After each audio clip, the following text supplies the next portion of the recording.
जो छछन इन्होंने इस्लामपुरे में किया और जो छछन इन्होंने हबीब लॉन्स में किया, एक एक चीज़ का जवाब और करारा जवाब इंशाअल्लाह मैं वहाँ पर दूंगा। असल में मुफ्ती मोहम्मद इस्माइल कासमी साहब को इसीलिए हमने वक्त दिया है कि उनको जो जो किसी के ऊपर कार्रवाई करना है वो कर ले, एक ही टाइम कर ले, एक घाव दो टुकड़ा, या कंपनी को शहर से भिजा दे या तो शहर को निजात दिला दे।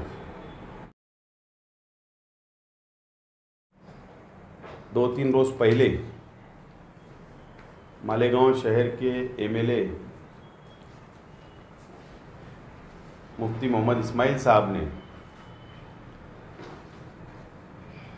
अपने एक जलसे में हबीब लॉन्स के अंदर उन्होंने तरह तरह की बातें की, लेकिन उन्होंने पावर बिजली कंपनी के ताल्लुक से भी शहर को गुमराह करने का काम किया। आप लोगों को पता है कि 16 अक्टूबर को इसी जगह पर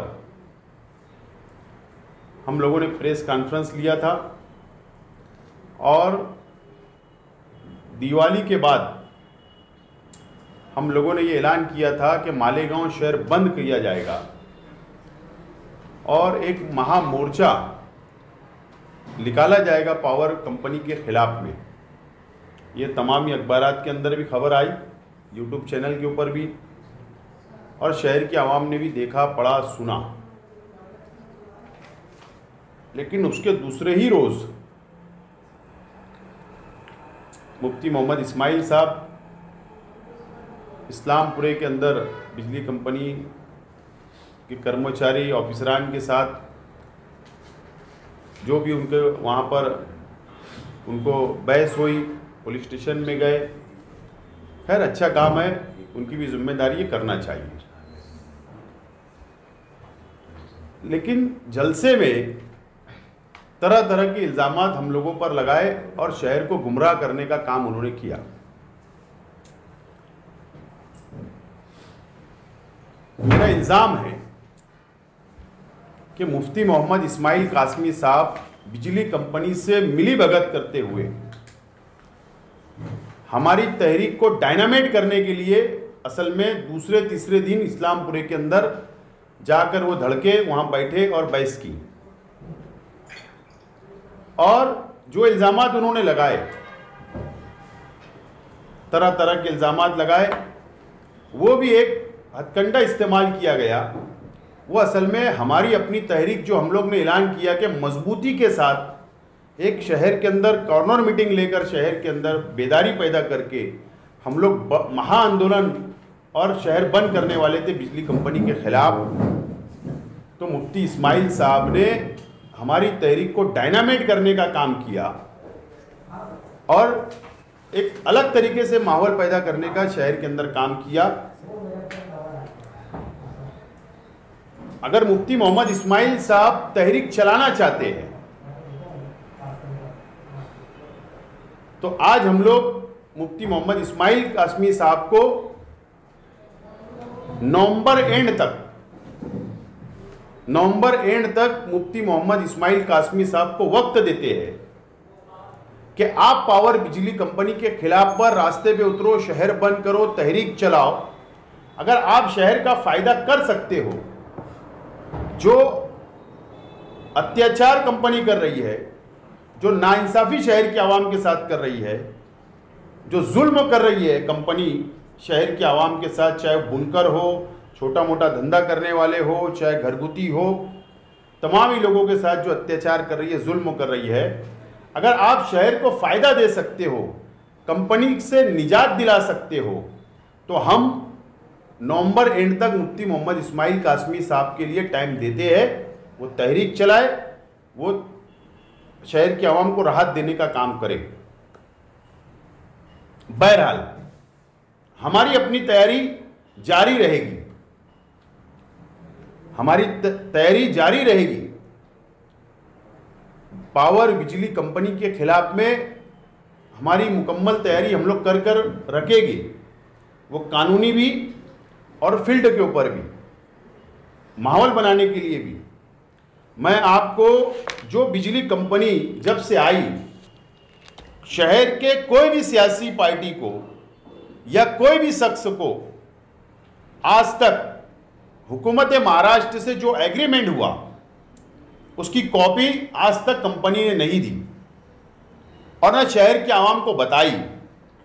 ये मेरे पास हुकूमत महाराष्ट्र के साथ जो कंपनी का एग्रीमेंट हुआ है, ये उसकी कॉपी मैंने हासिल किया हूँ, यह आपके सामने मैं बता रहा हूँ।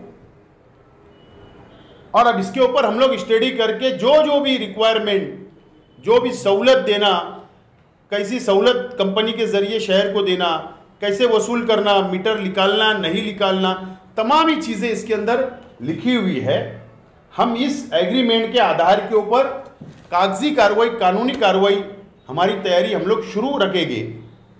और अब इस एग्रीमेंट के हिसाब से हम लोग कंपनी से सवाल जवाब करने की शुरुआत हम लोग करेंगे ताकि शहर की आवाम को राहत मिले। दूसरी बात, पावर कंपनी से हमारे कई सवालात हम लोग पूछ रहे हैं, महावितरण से हम लोग कई सवालात पूछ रहे हैं, और जो सेंट्रल गवर्नमेंट का फाइनेंस डिपार्टमेंट होता है, जो कर्मचारी का पीएफ काटती है, चाहे वो कॉरपोरेशन के कर्मचारी हो, चाहे मानधन के कर्मचारी हो, चाहे प्राइवेट कंपनी के कर्मचारी हो या नौकर हो, कानून है कि जितना पगार वो नौकर को होगा, जो कर्मचारी को होगा, उसके 2 या 5% पीएफ गवर्नमेंट के अकाउंट में जमा कराना ये ज़रूरी होता है। वो कर्मचारी, वो नौकर की तमाम ही मालूमात, उसका नाम, उसका पता कि हमारी कंपनी में फला फला आदमी काम कर रहा है, नौकरी कर रहा है, उसकी पूरी मुकम्मल मालूमात उनको देना पड़ता है पीएफ कमिश्नर के पास, सीओ के पास, जो नासिक में इसका ऑफिस है। मेरा इल्ज़ाम है कि पावर कंपनी जितने भी कर्मचारी का इस्तेमाल कर रही है वो रिकॉर्ड पर नहीं है,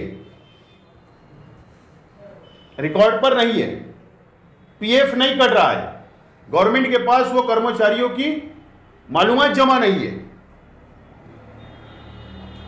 हम लोग प्राइवेट कंपनी को भी लेटर दे रहे हैं, हम लोग महावितरण कंपनी को भी, गवर्नमेंट को भी लेटर दे रहे हैं, और हम लोग पीएफ डिपार्टमेंट, जो फाइनेंस डिपार्टमेंट सेंट्रल गवर्नमेंट की ऑफिस है नासिक में, कल हमारा ये लेटर उनको भी जाएगा। हमने ये पूछा है कि देश भर के कौन कौन से राज्य के कर्मचारी मालेगांव शहर के अंदर काम कर रहे हैं कंपनी में। हमने दूसरा सवाल ये पूछा है कि महाराष्ट्र से कौन कौन से जिले के लोग मालेगांव शहर के अंदर काम कर रहे हैं कंपनी में। और तीसरा सवाल हमने ये पूछा है कि मालेगांव शहर और मालेगांव तालुके में के कितने कर्मचारी, कौन कौन व्यक्ति काम कर रहा है, उसकी मालूमात हमने मांगी, और उनके पूरे नाम, पता, और कितने लोग का पीएफ ये जमा करा रहे हैं और कितने लोग इलीगल तौर पर वो काम पर रखे हैं। ये गवर्नमेंट का भी नुकसान कर रहे हैं और कर्मचारियों का भी नुकसान कर रहे हैं। इस तरीके का फ्रॉड करने का काम ये कंपनी कर रही है।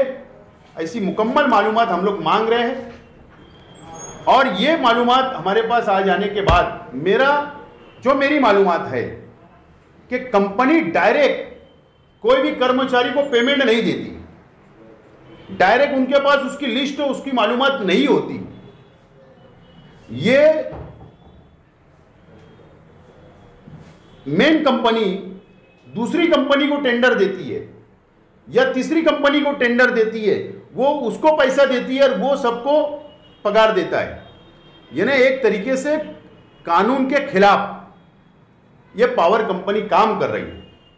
हम लोग इसकी भी मालूमात ले रहे हैं, इसके खिलाफ भी कानूनी कार्रवाई करेंगे, और एग्रीमेंट के मुताबिक हमारी अपनी तैयारी नवंबर एंड तक हम लोग जारी रखेंगे। लेकिन आज हमारा मुफ्ती मोहम्मद इस्माइल कासमी साहब को हम वक्त देते हैं कि अगर शहर का फ़ायदा आप करा सकते हो तो ज़रूर आप फ़ायदा कराइए। आपको जितनी ताकत से लड़ना है लड़िए, शहर का फायदा होना हमारा ये मकसद है।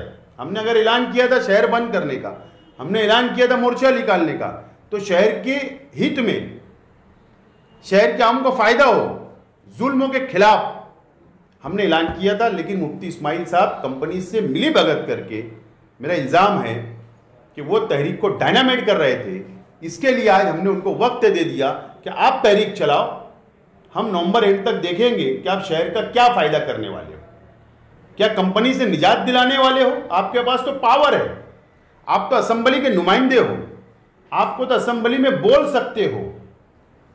आपके पास तो इतने पावर है कि सीएम आपको बुलाता है, गाड़ी में बैठाता है। मैंने सुना हूं कि गाड़ी के अंदर आपको सीएम बैठा लेता है।